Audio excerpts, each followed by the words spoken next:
முக்கிய பதவிக்கு வந்த அமித்ஷாவின் வலதுகை தேசிய அரசியலை புரட்டி போட்ட சம்பவம், மொத்தமாக மாறிய களம். பாஜகவின் அடுத்த தேசிய செயல் தலைவர் யார் என்ற கேள்வி அரசியல் வட்டாரங்களில் விவாதமாக இருந்து வந்த நிலையில், யாரும் எதிர்பாராத வகையில் பீகாரைச் சேர்ந்த நிதின் நபீனை கட்சி தனது தேசிய செயல் தலைவராக அறிவித்துள்ளது.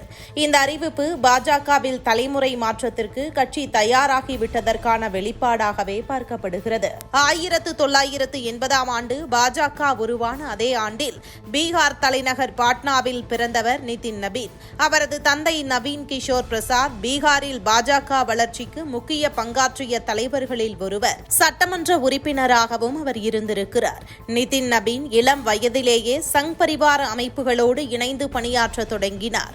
பாஜகவின் இளைஞர் அமைப்பான பாரதிய யுவ மோர்ச்சாவில் தீவிரமாக செயல்பட்டவர். தந்தையின் மறைவுக்கு பிறகு பாஜக அவரை நேரடி தேர்தல் அரசியலுக்குள் கொண்டு வந்தது. 2006ஆம் ஆண்டு தனது 26வது வயதில் மேற்கு பாட்னா தொகுதியில் போட்டியிட்டு வெற்றி பெற்ற நிதின் நபீன் பின்னர் பாங்கிப்பூர் தொகுதிக்கு மாறினார். அதன் பிறகு இதுவரை அவர் தோல்வியை சந்திக்காமல் தொடர்ந்து வெற்றி பெற்று வருகிறார். பீகாரில் இளைஞர் அமைப்பை வலுப்படுத்திய அவரது செயல்பாடுகள் காரணமாக தேசிய அளவில் பொதுச் செயலாளர் பொறுப்புக்கு உயர்த்தப்பட்டார். தற்போது நிதிஷ்குமார் தலைமையிலான தேசிய ஜனநாயக கூட்டணி அரசில் அமைச்சராகவும் இருந்து வருகிறார். 45 வயதான நிதின் நபீன் பீகார் மாநில அரசியலில் குறிப்பிடத்தக்க முகமாக இருந்து வருகிறார்.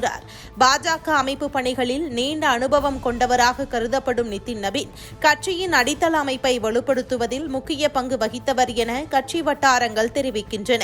காயஸ்தா சமூகத்தைச் சேர்ந்த அவர் சமூக சேவையிலும் ஆர்வம் கொண்டவராக அறியப்படுகிறார். அவரது தேர்தல் அரசியல் பயணம் 2006ஆம் ஆண்டு தொடங்கியது. அப்போது நடைபெற்ற இடைத்தேர்தலில் பாட்னா மேற்கு தொகுதியில் இருந்து சட்டமன்ற உறுப்பினராக முதன்முறையாக வெற்றி பெற்றார்.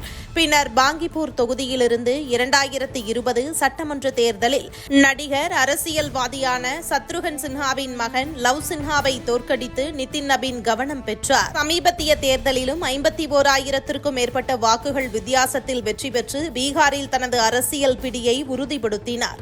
நிதின் நபீன் அடித்தள தொண்டர்களுடன் நெருக்கமானவர். மத்திய தலைமைக்கு நம்பிக்கைக்கு உரியவர் என பார்க்கப்படுகிறார். குறிப்பாக அமித்ஷாவின் வலதுகரமாக இருந்து செயல்பட்டு வருகிறார். பீகாரில் கட்சியின் அமைப்பு பணிகள், தேர்தல் மேலாண்மை, தொடர் வலையமைப்பு ஆகியவற்றை ஒருங்கிணைப்பதில் அவர் முக்கிய பங்கு வகித்திருக்கிறார். பாஜக தேசிய தலைவர் JP நட்டா தனது முழு காலத்தையும் நிறைவு செய்திருக்கும் நிலையில் கட்சியின் உச்ச அமைப்பில் மாற்றங்கள் நடைபெற்று வரும் சூழலில் நிதின் நபீனின் இந்த நியமனம் முக்கிய அரசியல் சிக்னலாக கருதப்படுகிறது. தேசிய பணி நிர்வாக தலைவர் என்ற முறையில் மத்திய தலைமையையும் மாநில கட்சிகளையும் இணைக்கும் பாலமாக அவர் செயல்படுவார் என்றும், நாடு முழுவதும் பாஜக அரசியல் தேர்தல் யுத்திகளை நடைமுறைப்படுத்தும் பொறுப்பு அவருக்கு வழங்கப்பட்டிருப்பதாகவும் கூறப்படுகிறது.